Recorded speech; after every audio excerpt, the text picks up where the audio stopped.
Et nous sommes de retour au plateau pour la suite de cette émission. Nous abordons notre troisième sujet. Nous parlons à présent du Mali. La Turquie condamne l'attaque terroriste à Bamako. Ce mardi, le Mali s'est réveillé avec ces informations d'attaque dans un camp de gendarmerie dans la capitale Bamako. Une attaque avec de lourds bilans matériels et humains. On peut être avec les informations officielles.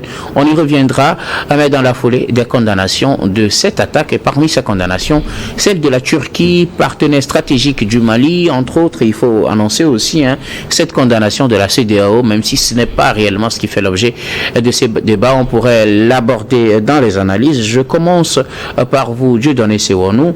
La Turquie, qui fait partie des partenaires stratégiques du Mali, a condamné cette attaque et s'est dit prête à œuvrer aux côtés donc de ce pays pour la sécurité de ses populations ou de ses citoyens.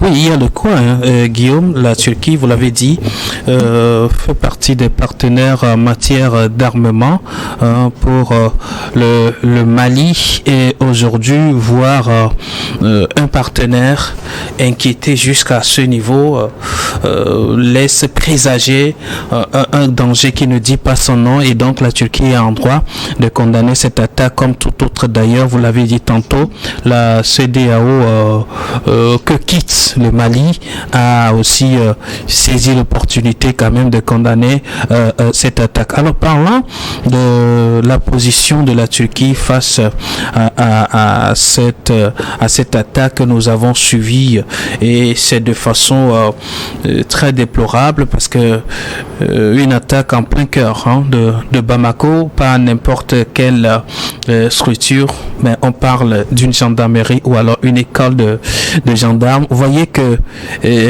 c'est de niveau au point où il faut même que les partenaires du Mali s'interrogent sur l'efficacité de leur matériel fourni au Mali. Est-ce que quelque part quelque chose n'a pas marché, ou alors est-ce que quelque chose a cloché sur la qualité ou alors l'efficacité de matériel fourni au Mali, d'où il faut aller vérifier et revenir de façon diplomatique condamner. Alors, il y a de quoi, revenant bien sûr sur cette attaque, je le disais tantôt, que les terroristes ou alors les djihadistes, je ne sais de quel nom on peut les traiter, ont voulu par cet événement faire passer un message au pouvoir malien pour dire qu'ils n'ont pas encore dit leur dernier mot, malgré les lourdes suites qu'ils connaissent avec l'armée malienne et ses partenaires. Une manière d'inquiéter encore le pouvoir en plein cœur pour leur dire qu'en réalité, faites attention, on est capable de tout à tout moment. Et là encore qu'il faut comprendre qu'il y a toujours des infiltrés, je ne dirais pas au sein de l'armée, mais en plein cœur de Bamako, il y a encore des cinquièmes colonnes. En parlant d'un jargon militaire, il y a des cinquièmes colonnes encore très actives et qui ne sont pas toujours prêts à accepter la débâcle du terrorisme sur le sol malien, et donc participent activement à encore instaurer ce climat de terreur, ce climat de peur dans le pays. Mais c'est la bonne nouvelle est que l'armée malienne a riposté d'une manière très professionnelle, à arriver à repousser ses assaillants, et pourtant les dégâts sont énormes. L'armée n'a pas encore communiqué de façon très explicite sur les dégâts relevés après cette attaque, mais toutes les fois le monde, ou alors nous nous accordons à dire que le risque a été très énorme avec cette attaque. Je me dis, des actes comme ça ne pourront pas être posés s'il n'y a pas un soutien assez solide derrière. Quand on parle chaque fois de terrorisme, des terroristes, des gens qu'on élimine, et bien qui reviennent encore en force, en des nombres encore plus importants. Alors, comment est-ce qu'on arrive à les fabriquer? J'ai toujours dit sur ce plateau qu'il y a une fabrique quelque part de terroristes, et on ne veut peut-être pas me l'accorder, mais je retiens et je le dis encore. S'il n'y en avait pas, il y a longtemps qu'on finirait avec ce fléau. S'il n'y en avait pas, il y a longtemps que les terroristes n'auraient plus de parole, ni d'armes, ni d'équipements aussi lourds pour attaquer une armée dans son plein cœur. Et pour dire qu'en réalité, nous sommes mieux équipés, nous avons plus d'éléments, plus que vous, et on peut rivaliser avec vos compétences. Mais je me dis, aujourd'hui, l'armée malienne n'est plus ce qu'elle a été il y a 10 ans. L'armée malienne n'est plus ce qu'elle a été avec la force Balkane. L'armée malienne n'est plus ce qu'elle a été en se limitant à Bamako sans avoir le pouvoir sur la totalité de son territoire. Je crois qu'avec cette attaque et aussi la récente qui a causé beaucoup de dommages à l'armée malienne, les dispositions vont être beaucoup plus prises maintenant au niveau de l'armée et aussi au niveau des partenaires éventuels de l'armée malienne, parlant de la Russie et la Turquie qui fournit l'armement et aussi la Chine qui est dans le matériel roulant pour véritablement faire face au fléau, pour dire il y a encore à faire car ces gens-là n'ont pas baissé la garde, ils changent de stratégie et ils changent la manière de faire, ils sont toujours là, même en de simples populations, il y a toujours des aiguilles qui sont mises en éveil et à tout moment on peut les activer. Quelqu'un parlait tantôt de cellules dormantes. Ces cellules dormantes sont toujours là et qui sont prêtes encore frapper, agir au moment opportun. C'est le lieu que l'armée malienne revienne encore sur ses réelles positions de vaillants pour éliminer, s'il le faut, ces gens-là qui sont cautionnés par des fabriques dont on ignore encore l'origine. Merci beaucoup à vous. Alors, Samir, récemment, la Turquie a condamné cette attaque qu'a connue le Mali ce mardi 17 septembre. Et c'est par la voix de son ambassadeur à Bamako que la Turquie a exprimé sa sollicitude avec le Mali qui traverse un moment difficile avec cette attaque qui s'est déroulée en plein cœur de la capitale malienne. Non, je pense que nous sommes concernés par ce que vit actuellement le Mali et nous condamnons fermement ces attaques simultanées qui ont visé donc l'aéroport international de Bamako et puis la gendarmerie qui ont fait donc des morts et des dégâts matériels. Donc je pense qu'il est important lorsque de ce genre d'événements survient dans la pratique internationale, comme je vous l'ai dit sur un plateau, comme je vous l'ai dit entre-temps, je pense que dans la pratique internationale, lorsque de tels événements se produisent, il est important que les États, les organisations internationales puissent témoigner donc leur solidarité, puissent témoigner leur soutien et exprimer leur disponibilité à accompagner donc l'État qui a subi ce genre de drame, ce genre d'attaque.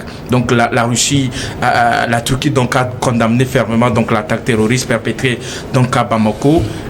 Ils ont donc exprimé leur désir de continuer à soutenir le gouvernement donc du Mali et le peuple malien dans leur lutte contre le terrorisme. Donc ils ont réaffirmé leur solidarité et leur coopération avec la République donc du Mali. Je pense que c'est de bonne guerre. La CEDEAO également en a fait également une sortie dans ce sens-là. Beaucoup d'autres pays.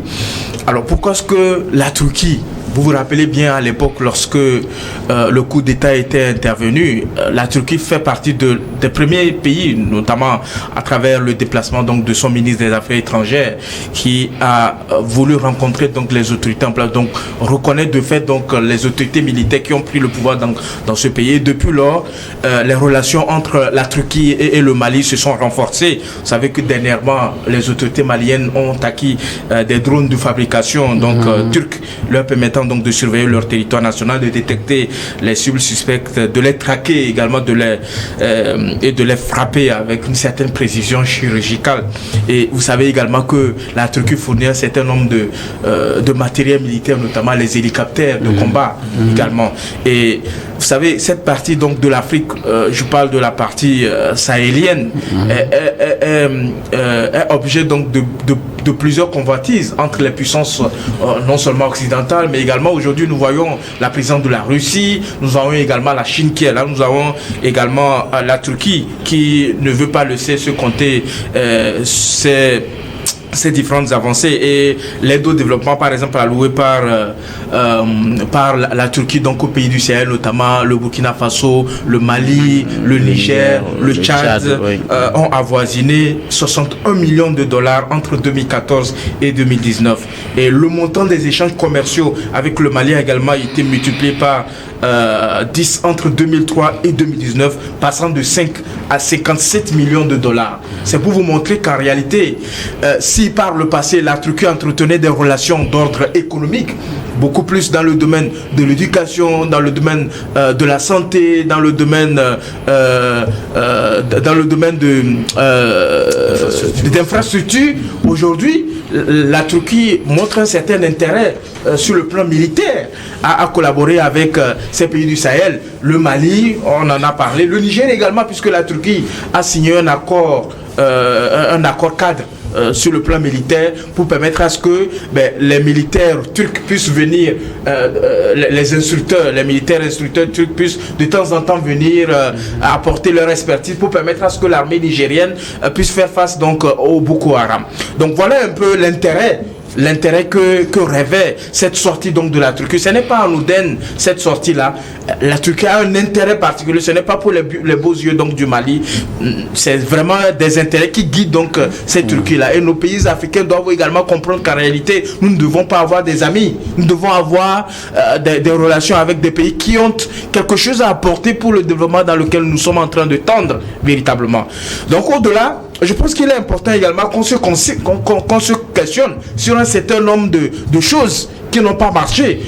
Sinon, comment comprendre qu'en réalité, dans de telles situations où les autorités maliennes nous ont montré une certaine volonté, nous ont montré, disons, ils ont montré à la face du monde l'amélioration donc du matériel militaire avec des acquisitions par ici, par là, avec l'arrivée donc de la Russie, la coopération entre la Russie et le Mali. Comment comprendre qu'en réalité, avec tout cela, qu'on puisse également assister au cœur donc du Mali, au cœur de Bamako, qu'on puisse avoir des incursions des terroristes et attaquer les points stratégiques donc de l'État malien. Je pense que la première mesure que devraient prendre les autorités maliennes, c'est d'abord de limoger le ministre de l'Intérieur. Il faut limoger le ministre de l'Intérieur. Il faut limoger le responsable des renseignements donc du Mali. Il faut être fort. Un président, c'est quelqu'un qui est fort. Ce n'est pas de la complaisance. Ce n'est pas du copinage. Lorsque de tels actes surviennent dans des pays normaux, la première mesure qu'un président doit prendre, c'est de destituer ceux qui sont en charge donc de la sécurité intérieure donc du pays, parce qu'ils ont montré une certaine défaillance, une certaine faiblesse, et il faut sanctionner. Même si on se met à dos un certain nombre de collaborateurs, il faut sanctionner véritablement. Et là, monsieur Assimi Goïta a fauté véritablement. Il faut qu'il se ressaisisse et qu'il agisse comme quelqu'un de très fort. Moi, je l'ai toujours dit, nous ne devons pas avoir des présidents faibles dans de tels contexte. Nos présidents doivent être des présidents forts avec des mesures très fortes. Et que cela serve de leçon à ceux qui tenteraient. Et nous sommes de tout cœur avec nos amis donc du Mali. Ce qui touche le Mali touche nos pays également, parce que nous partageons la même communauté. Nous sommes tous africains et nous devons travailler à faire repousser donc ces esprits du mal. Merci beaucoup à vous, Samir Ourosama. Alors, Ibrahim Acha, le Mali a été victime de cette attaque ce mardi. Et dans la foulée, la Turquie a condamné cette attaque. C'est par la voix de l'ambassadeur de Turquie à Bamako qu'on a appris cette condamnation de la Turquie et puis la solidarité que témoigne la Turquie aux autorités maliennes. Oui, je pense que c'est dans le cadre de la lutte internationale contre le terrorisme. Vous savez que la Turquie a toujours affiché sa volonté d'accompagner l'État malien dans la lutte contre le terrorisme, puisque quand vous prenez un peu les déclarations du président turc Erdogan parle toujours d'une menace contre l'humanité. Il estime que le terrorisme constitue une menace contre l'humanité. Donc au nom de cet humanisme, de cette lutte pour protéger l'humanité, la Turquie a toujours apporté son aide à l'État malien, aux forces armées maliennes dans leur lutte contre les groupes armés qui sèment la terreur et la panique sur le territoire malien. Vous savez, La Turquie, Ourossama le disait, c'est un partenaire stratégique du Mali en termes d'armement, en termes de renseignement bien évidemment, et la Turquie appuie le Mali dans sa lutte contre le terrorisme. Et tout récemment, Ourossama l'évoquait aussi en janvier dernier, les Turcs ont fourni au Mali les drones de grande capacité, les Bayraktar TB2 sont des drones de surveillance et des drones qui ont aussi cette capacité de frapper l'ennemi. Donc c'est des drones en tout cas multi-opérationnels, et avec ça les forces armées maliennes ont eu vraiment l'arsenal qu'il fallait dans leur lutte pour mettre, comme on le dit, à rude épreuve les réseaux terroristes qui écument l'horizon malien. Mais ce qu'il faut aussi dire dans cette solidarité affichée par la Turquie, c'est que depuis un certain temps, l'on a remarqué que les drones fournis par l'État turc à l'État malien, ces drones ont montré leur efficacité un peu plus dans le nord du Mali, où c'est considéré comme le théâtre des opérations. Vous savez qu'il y a plus une concentration, une certaine surveillance accrue au niveau de l'extrême nord du Mali, où on estime que c'est le terreau des grands groupes armés, et surtout le redoutable groupe de Jenin qui est capable de porter des coups durs à l'armée malienne, que ce soit en termes de pose